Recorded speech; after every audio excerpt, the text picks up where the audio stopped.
जय श्री कृष्ण।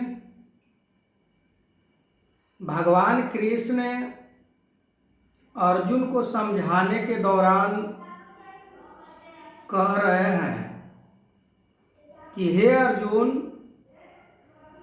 मानव योनि छोड़कर जितने भी योनि इस धरती पर हैं वो सभी के सभी केवल भोग योनि है। उनके पास नए कर्म करने का कोई संविधान नहीं है। वो सोचकर भी नए कर्मों का निर्माण नहीं कर सकते हैं। पर मनुष्य के अंदर ऐसा नहीं है। मनुष्य नए नए कर्म को कर सकता है, विराम भी दे सकता है। 84 लाख योनि में सबसे श्रेष्ठ यदि कोई जीव है तो मनुष्य है। मनुष्य योनि इसलिए प्राप्त हुआ है इंसान को कि अपने जीवन को कल्याण करे। जैसे सभी योनियों के अंदर नए नए कर्म करने का बुद्धि ज्ञान नहीं रहने के वजह से वो नए कर्म नहीं कर पाते हैं। वो सोच भी नहीं सकते हैं कि हमें अपने जीवन को कल्याण करना है। पर मनुष्य अपने बारे में सोच सकता है, समझ सकता है कि हमें नए कर्म को करना है। जैसे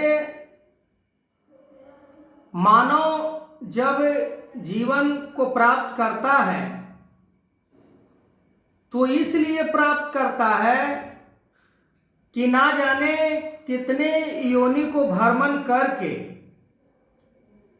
वो मानव तन को धारण करता है, केवल इसलिए कि परमात्मा को प्राप्त करना। सभी संसार के विषयों को त्याग कर, सभी संसार के चीजों को त्याग कर वो परमात्मा के चरणों में शरणागत होकर अपने नित्य प्रति नए कर्मों को विराम दे सके। भगवान कृष्ण अर्जुन को समझाना चाह रहे हैं कि अर्जुन, तुम कर्म करने से डर रहे हो। क्यों तुम डर रहे हो? क्या कारण है? क्या तुम्हें विश्वास नहीं है? क्या तुम्हारे अंदर नए कर्म करने का स्वतंत्रता प्रदान नहीं की गई है?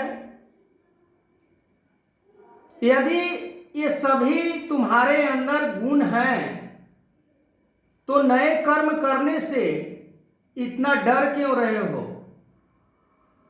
तुम क्षत्रिय हो। जो क्षत्रिय होते हैं, जो वीर योद्धा होते हैं, वो किसी भी अवस्था में वो डरते नहीं हैं, वो घबराते नहीं हैं। चाहे उनके जीवन में कितना भी कठिनाई आ जाए, तुम जिस कर्म को करने से डर रहे हो कि ये कर्म को करने से हमें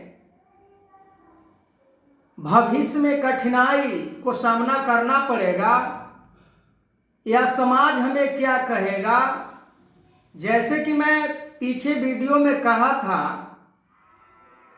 कि अर्जुन यश अपयश मान अपमान के लेकर वो चिंतित हैं कि अपने ही हाथों से अपने कुटुंब को वध करना, अपने ही हाथों से अपने परिवार को कत्ल करना, ये कहाँ तक धर्मनिरपेक्ष बात है? ये कदापि धर्म नहीं हो सकता है। पर भगवान कृष्ण वहां पर समझा रहे थे कि तुम जिस कर्म को करने से डर रहे हो और जिसको तुम अधर्म समझ रहे हो कि ये कर्म को करने से हम अधर्मी कहलाएंगे, तो सुनो, मैं कहता हूं कि मैं जो कह रहा हूं उस कर्म को नहीं करोगे तो तुम अधर्मी माने जाओगे, और जो मैं कह रहा हूं कि तुम युद्ध करो, इससे तुम धर्मी कहलाए जाओगे। अर्जुन के दिमाग, अर्जुन का मन विचलित हो रहा है। अर्जुन के अंदर भय बन गया है। ना जाने वो कहां से बुद्धि विवेक के ऊपर पर्दा लग गया अर्जुन के मन में, जिसके कारण वो युद्ध करने से कतरा रहे हैं, युद्ध करने से घबरा रहे हैं। आज भी यदि देखा जाए तो इंसान सत्य को त्याग कर असत्य के तरफ अपना कदम को बढ़ाए चला जा रहा है। वो कहीं पर रुककर नहीं सोचता कि हम किस तरफ जा रहे हैं। समय के सतगुरु हर युग में आए हैं और आज भी इस धरती पर समय के सतगुरु यही संदेश लोगों तक पहुंचाने का काम कर रहे हैं कि जिस कारण से तुम्हारा ये जीवन प्राप्त हुआ है, मानव जीवन, केवल भोग भोगने के लिए प्राप्त नहीं हुआ है, केवल अपने इच्छाओं को पूर्ति करने के लिए प्राप्त नहीं हुआ है, केवल विषयों में पढ़कर संसार को उपभोग करके जीवन को बिताने के लिए प्राप्त नहीं हुआ है। ये जीवन का सार्थकता तब होती है जब तुम अपने अस्तित्व को जान जाते हो,